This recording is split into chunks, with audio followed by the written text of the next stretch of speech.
Hello friends, എല്ലാവർക്കും പുതിയ വീഡിയോയിലേക്ക് സ്വാഗതം. അപ്പം ഞാൻ ഇന്ന് വന്നിരിക്കുന്നത് ഒരു വ്ളോഗ് ചെയ്യാനായിട്ടാണ് കേട്ടോ. കാരണം ഈ വീഡിയോ ചെയ്യുന്നതിന് തൊട്ട് മുന്നേ ഞാനിട്ട വീഡിയോ ഒരു എൻ്റെ ഹസ്ബൻഡിൻ്റെ ബർത്ത്ഡേയുടെ വീഡിയോ ആണ്. അപ്പോൾ ആ വീഡിയോ കണ്ടിട്ട് എല്ലാവരും ഒരുപാട് വിഷസ് ചെയ്ത് എല്ലാവർക്കും വലിയൊരു താങ്ക്സ്. മാത്രമല്ല ആ വീഡിയോയിൽ കാണിച്ച കേക്കിൻ്റെ റെസിപ്പി എല്ലാവരും കാണിക്കണമെന്ന് പറഞ്ഞായിരുന്നു. അപ്പോൾ അതുകൂടെ ഇൻക്ലൂഡ് ചെയ്തിട്ടുള്ളൊരു വീഡിയോ ആണ് കേട്ടോ. ഒരു സാധാരണക്കാർക്കും ഉണ്ടാക്കാൻ പറ്റുന്ന നല്ലൊരു കേക്കിൻ്റെ റെസിപ്പിയാണ്. അപ്പോൾ നമുക്ക് ആദ്യം കേക്ക് ഉണ്ടാക്കാനായിട്ട് എന്തൊക്കെയാണ് വേണ്ടതെന്ന് നോക്കാം. ഞാൻ കേക്ക് ഉണ്ടാക്കാനായിട്ട് ഇവിടെ ഒരു 250 ml കപ്പിൽ മൈദ എടുത്തിട്ടുണ്ട്. പിന്നീട് ഞാനിവിടെ എടുത്തിരിക്കുന്നത് ബേക്കിംഗ് സോഡയാണ്. ബേക്കിംഗ് സോഡ 1/2 ടീസ്പൂണാണ് എടുത്തിരിക്കുന്നത്. പിന്നീട് എടുത്തിരിക്കുന്നത് ബേക്കിംഗ് പൗഡറാണ്. ബേക്കിംഗ് പൗഡർ ഞാൻ 1 ടീസ്പൂൺ എടുത്തിട്ടുണ്ട്.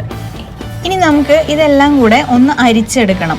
ഇങ്ങനെ ഒരു അരിച്ചെടുക്കുന്നത് ഇതിൻ്റെ അകത്തുള്ള തരികൾ മാറാനും അതുപോലെ കേക്ക് ഭയങ്കരമായിട്ട് സോഫ്റ്റ് ആവാനും വേണ്ടിയിട്ടാണ് നമ്മളിങ്ങനെ അരിച്ചെടുക്കുന്നത്.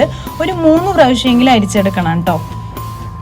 വളരെ പെർഫെക്റ്റ് ആയിട്ട് കിട്ടാൻ വേണ്ടിയിട്ടാണ് നമ്മളിങ്ങനെ ഒരു 3 പ്രാവശ്യം അരിച്ചെടുക്കുന്നത്. ഒരു 3-4 പ്രാവശ്യം ഇതുപോലെ അരിച്ചെടുക്കുമ്പോൾ തന്നെ കേക്ക് നന്നായിട്ട് തന്നെ വരും.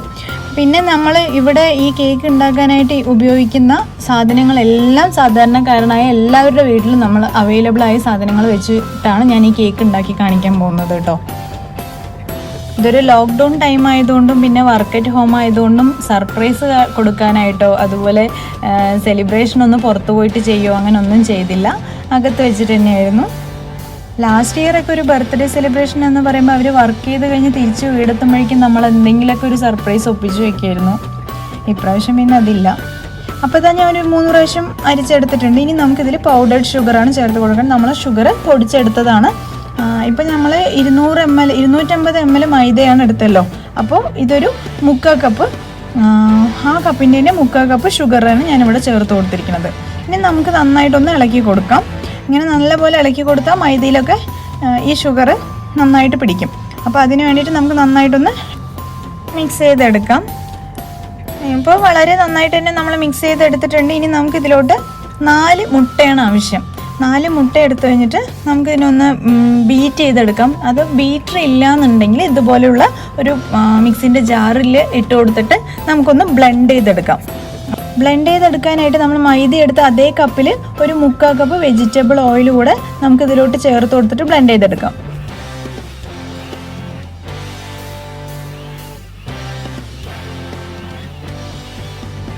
അപ്പം ഞാനിവിടെ എഗ്ഗ് ഒരു 2 മിനിറ്റ്സോളം ബ്ലെൻഡ് ചെയ്തെടുത്തിട്ടുണ്ട്. അപ്പോൾ ഈ ഒരു പരുവത്തിലാണ് നമ്മുടെ എഗ്ഗ് കിട്ടിയത്.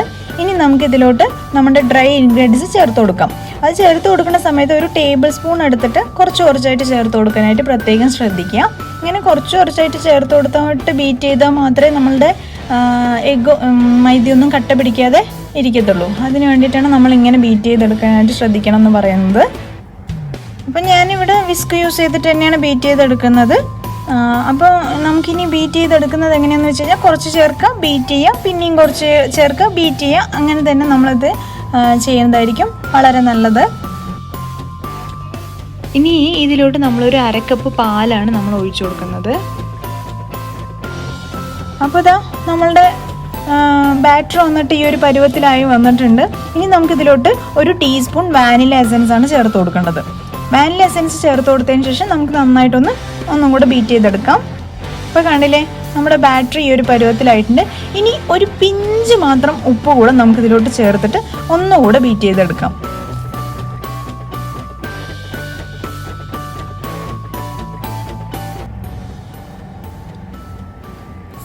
അപ്പോൾ നമ്മുടെ വാനില സ്പോഞ്ച് കേക്ക് റെഡിയാക്കാനുള്ള ഒരു ബാറ്റർ റെഡി ആയിട്ടുണ്ട്. ഇനി നമുക്കൊരു ബേക്കിംഗ് പാൻ എടുക്കാം. അതിലോട്ട് നമുക്കൊരു ബട്ടർ അല്പം ഒരു ബ്രഷ് യൂസ് ചെയ്തിട്ട് ഇങ്ങനെ ഒന്ന് പുരട്ടി കൊടുക്കാം. അതിനുശേഷം നമുക്കൊരു ബട്ടർ പേപ്പർ വെച്ചിട്ട് ജസ്റ്റ് ഇങ്ങനെ ഒന്ന് കവർ ചെയ്ത് കൊടുക്കാം. നിങ്ങളുടെ കയ്യിൽ ബട്ടർ പേപ്പർ ഇല്ല എന്നുണ്ടെങ്കിൽ കുഴപ്പമൊന്നുമില്ല. ഒരല്പം മൈദ ഇങ്ങനെ ഒന്ന് ജസ്റ്റ് അപ്ലൈ ചെയ്ത് കൊടുത്താൽ മതിയാവും കേട്ടോ. ഇതെന്തിനാന്ന് വെച്ച് കഴിഞ്ഞാൽ കേക്ക് അടി പിടിക്കാതിരിക്കാൻ വേണ്ടിയിട്ടാണ്. ഇനി നമുക്കതിൻ്റെ മുകളിലോട്ട് അല്പം കൂടെ ബട്ടർ പുരട്ടി കൊടുക്കാം. ഇനി നമ്മൾ എടുത്ത് വെച്ച ബാറ്റർ ഇതിലോട്ട് ഒഴിച്ചു കൊടുക്കാം.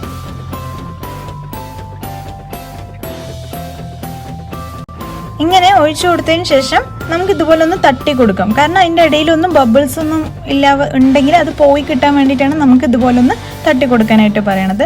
ഇനി ഞാനിവിടെ ഉണ്ടാക്കാൻ പോകുന്നത് കുക്കറിലാണ്. അപ്പോൾ കുക്കർ ഒരു 2 മിനിറ്റ്സ് പ്രീ ഹീറ്റ് ചെയ്തിട്ടുണ്ടായിരുന്നു. ഇനി അതിൻ്റെ മുകളിലോട്ട് ഇതുപോലൊരു ടിഫിൻ ബോക്സിൻ്റെ അടപ്പുണ്ടെങ്കിൽ അത് വെച്ച് കൊടുത്തതിന് ശേഷം നമ്മുടെ ബാറ്ററിൻ്റെ പാന് നമുക്കിതിലോട്ട് വെച്ചിട്ട് ക്ലോസ് ചെയ്യാം. ക്ലോസ് ചെയ്യുമ്പോൾ പ്രത്യേകം ശ്രദ്ധിക്കണം, വിസിൽ യൂസ് ചെയ്യരുത് കേട്ടോ. ഇനി നമുക്കിതിനൊരു വളരെ സിമ്മിൽ വെച്ചിട്ട് ഒരു 20 or 25 മിനിറ്റ്സ് ബേക്ക് ചെയ്തെടുക്കാം. ഈ ഒരു സമയം കൊണ്ട് നമുക്ക് കേക്കിന് വേണ്ട ക്രീം റെഡിയാക്കാം.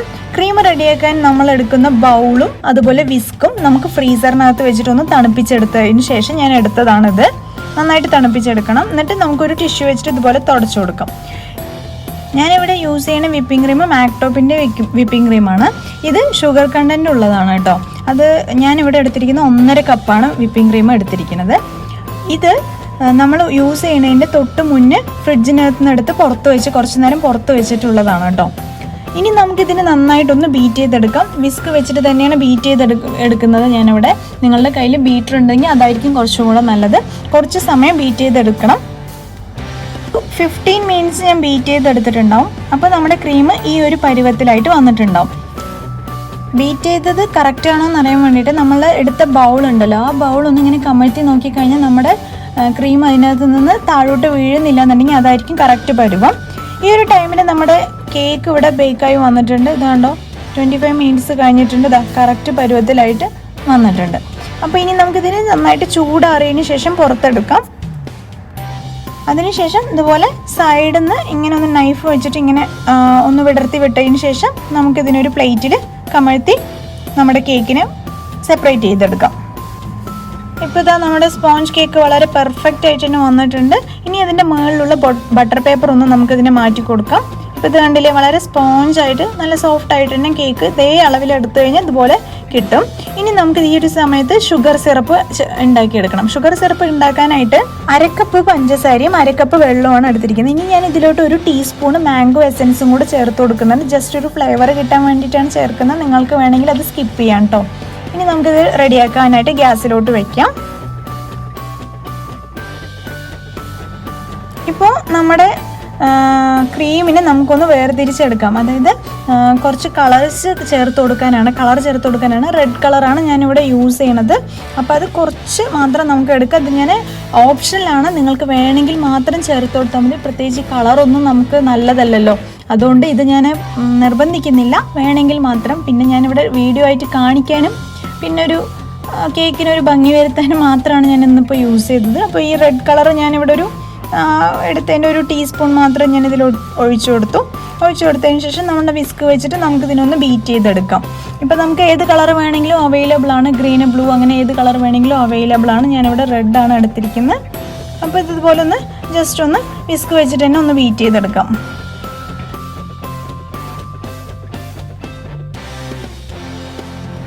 അങ്ങനെ നമ്മുടെ റെഡ് കളർ ക്രീമും റെഡി ആയിട്ടുണ്ട്. ഇനി നമ്മുടെ സ്പോഞ്ച് കേക്കിനൊരു ചൂടൊക്കെ ആറിയതിന് ശേഷം ഇതുപോലൊരു 3 ലെയറായിട്ട് കട്ട് ചെയ്തെടുക്കണം. വളരെ ചൂടാറിയതിന് ശേഷം മാത്രമേ ഇതുപോലെ കട്ട് ചെയ്തെടുക്കാവൂ. അതിനുശേഷം നമ്മൾ തയ്യാറാക്കി വെച്ച ഷുഗർ സിറപ്പാണിത്. ഷുഗർ സിറപ്പ് ഞാൻ ഇതുപോലെ ഒന്ന് സ്പ്രേ ചെയ്തെടുക്കുന്നുണ്ട്. സ്പ്രേ ഇല്ലാന്നുണ്ടെങ്കിലും ചെയ്യാനായിട്ട് ഇങ്ങനെ ഇല്ലാന്നുണ്ടെങ്കിലും ജസ്റ്റ് ഒരു ടേബിൾ സ്പൂൺ വെച്ചിട്ട് ഇതുപോലെ ഒന്ന് ആക്കി കൊടുത്താൽ മതി. ഇനി അതിന് ശേഷം നമ്മൾ ഓരോ ലെയറിലായിട്ടും നമ്മൾ ഉണ്ടാക്കി വെച്ച വൈറ്റ് കളറുള്ള ക്രീം നമുക്കിതുപോലെ ചേർത്ത് കൊടുക്കാം. ക്രീം ഓരോ ലെയറിലും വെക്കുമ്പോഴും വളരെ റിച്ച് ആയിട്ട് തന്നെ ക്രീം അപ്ലൈ ചെയ്തോളൂ കേട്ടോ. അതുപോലെ തേച്ച് കൊടുക്കുന്ന സമയത്ത് ഇതുപോലെ ഒരു ബ്രഷ് യൂസ് ചെയ്തിട്ടോ അല്ലാന്നുണ്ടെങ്കിൽ ഇപ്പോൾ നിങ്ങളുടെ കയ്യിൽ അവൈലബിൾ ആയിട്ട് എന്താണോ ഉള്ളത്, അതായത് സ്പൂൺ ആണെങ്കിൽ സ്പൂണ്, നൈഫ് ആണെങ്കിൽ നൈഫ് വെച്ചിട്ട് ഇതുപോലെ ഒന്ന് അപ്ലൈ ചെയ്ത് കൊടുക്കാം. ഇപ്പോൾ നമ്മൾ ഒരുവിധമൊക്കെ അപ്ലൈ ചെയ്തെടുത്തിട്ടുണ്ട്. ഇനി നമുക്ക് ആവാത്ത ഭാഗത്തൊക്കെ ഇതുപോലെ ആക്കാം. ഇനി ഇതുപോലൊരു എക്സ്റേൻ്റെ പേപ്പറോ, എക്സ്റേ ഒക്കെ ഉണ്ടാവില്ലേ അതുപോലത്തെ പേപ്പറോ, അല്ലെങ്കിൽ ഇതുപോലൊരു ഹാർഡായിട്ടുള്ളൊരു പേപ്പർ ഷീറ്റ് ഉണ്ടെങ്കിൽ അത് വെച്ചിട്ട് നമുക്കൊന്ന് വടിച്ചെടുക്കാം.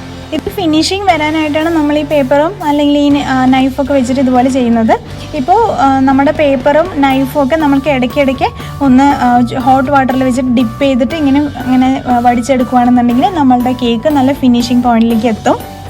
ഇപ്പോൾ നമ്മുടെ കേക്കൊക്കെ ഒരു ഫിനിഷിങ് പോയിന്റിൽ വന്നിട്ടുണ്ട്. ഇനി നമുക്ക് ഒരു പൈപ്പിംഗ് ബാഗ് യൂസ് ചെയ്തിട്ട് നോസിൽസ് ഇട്ട് കൊടുത്തിട്ട്, ഞാൻ ഈ നോസിൽസ് ഒരു ഫ്ലവറിൻ്റെ നോസിൽസാണ് ഇട്ട് കൊടുത്തിരിക്കുന്നത്. ഇതുപോലൊരു ജസ്റ്റ് ഒന്ന് ഡെക്കറേറ്റ് ചെയ്ത് കൊടുക്കാം റെഡ് കളർ. ഇപ്പോൾ പൈപ്പിംഗ് ബാഗ് ഉണ്ടാക്കാനായിട്ട് ഒരു പ്ലാസ്റ്റിക് കവറിൻ്റെ സൈഡിൽ കോൺ ഷേപ്പിൽ കട്ട് ചെയ്തതിന് ശേഷം ഒന്ന് അറ്റം ഒന്ന് ജസ്റ്റ് ഒന്ന് കട്ട് ചെയ്ത് കൊടുത്തിട്ട് നോസിൽസ് അതിനകത്ത് കയറ്റിയിട്ട് ഇതുപോലെ ഡെക്കറേറ്റ് ചെയ്യാവുന്നതേ ഉള്ളൂ. ഞാനിവിടെ സ്റ്റാർ ഷേപ്പിലുള്ള നോസിൽസാണ് യൂസ് ചെയ്തിരിക്കുന്നത്. ഇനി നമുക്ക് താഴെയും കൂടെ ജസ്റ്റ് ഒന്ന് അപ്ലൈ ചെയ്ത് കൊടുക്കാം. നിങ്ങൾക്ക് എന്തെങ്കിലും ഡിസൈനോ എന്തെങ്കിലും വേണമെന്നുണ്ടെങ്കിൽ മുകളിൽ എന്തെങ്കിലും ഡെക്കറേറ്റ് ചെയ്ത് കൊടുക്കാം കേട്ടോ. ഇപ്പം നമ്മുടെ കേക്ക് ഇവിടെ റെഡി ആയിട്ടുണ്ട്. പേരൊന്നും എഴുതാനായിട്ട് ആ റെഡ് കളർ യൂസ് ചെയ്തില്ല. ഞാനിവിടെ ജസ്റ്റ് ഒരു ടൂത്ത് പിക്കിൽ ഇതുപോലെ പേര് എഴുതി വെക്കുക ചെയ്തത്. ഈ കേക്കിൻ്റെ പണിയൊക്കെ തുടങ്ങിയത് ഞാനൊരു 10 മണിക്ക് ശേഷമാണ്. ഇപ്പം 12 മണിയായി സമയം. അപ്പോൾ ഇതാ കേക്ക് കട്ട് ചെയ്യാനായിട്ട് ഇവിടെ ഒരാൾ ആവേശത്തിലാണ്. അങ്ങനെ ഏകദേശം ഒരു 12 മണിയായപ്പോൾ തന്നെ കേക്ക് കട്ടിങ്ങും കാര്യങ്ങളൊക്കെ കഴിഞ്ഞു. അപ്പോൾ ഇതുപോലൊരു കേക്ക് എല്ലാവർക്കും വീട്ടിൽ തന്നെ ഉണ്ടാക്കി നോക്കാവുന്നതാണ് കേട്ടോ. അപ്പോൾ എല്ലാവരും ഇതുപോലെ ഒന്ന് ഉണ്ടാക്കി നോക്കിയതിന് ശേഷം ഫീഡ്ബാക്ക് അറിയിക്കാൻ മറക്കരുത്. പിന്നെ ബർത്ത്ഡേ സ്പെഷ്യൽസ് ഫുഡും കാര്യങ്ങളൊക്കെ പിറ്റേ ദിവസം രാവിലേക്ക് മാറ്റി വെച്ചിട്ട് നമ്മളപ്പോൾ അന്നത്തെ ദിവസം ക്ലോസ് ചെയ്തു.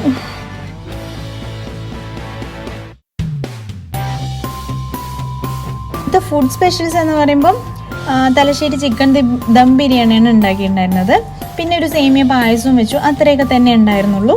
അപ്പോൾ ഇന്നത്തെ ഒരു ചെറിയൊരു വ്ളോഗ് ഇവിടെ അവസാനിക്കുകയാണ്. അപ്പോൾ എല്ലാവർക്കും ഈ വീഡിയോ ഇഷ്ടമായെന്ന് വിചാരിക്കുന്നു. ഇഷ്ടമായെങ്കിൽ ലൈക്ക് ചെയ്യൂ, ഷെയർ ചെയ്യൂ, സബ്സ്ക്രൈബ് ചെയ്യൂ. സബ്സ്ക്രൈബ് ചെയ്യുന്ന സമയത്ത് തൊട്ടടുത്തുള്ള ഒരു ബെല്ലൈക്കണും കൂടെ പ്രസ് ചെയ്യുവാണെങ്കിൽ ഞാൻ അപ്പോൾ വീഡിയോ ഇടുന്ന സമയത്ത് നിങ്ങൾക്ക് നോട്ടിഫിക്കേഷൻ ലഭിക്കുന്നതാണ്. അപ്പോൾ ഇനി അടുത്ത നല്ലൊരു വീഡിയോയിൽ കാണുന്നവരെ ബൈ. Thank you all.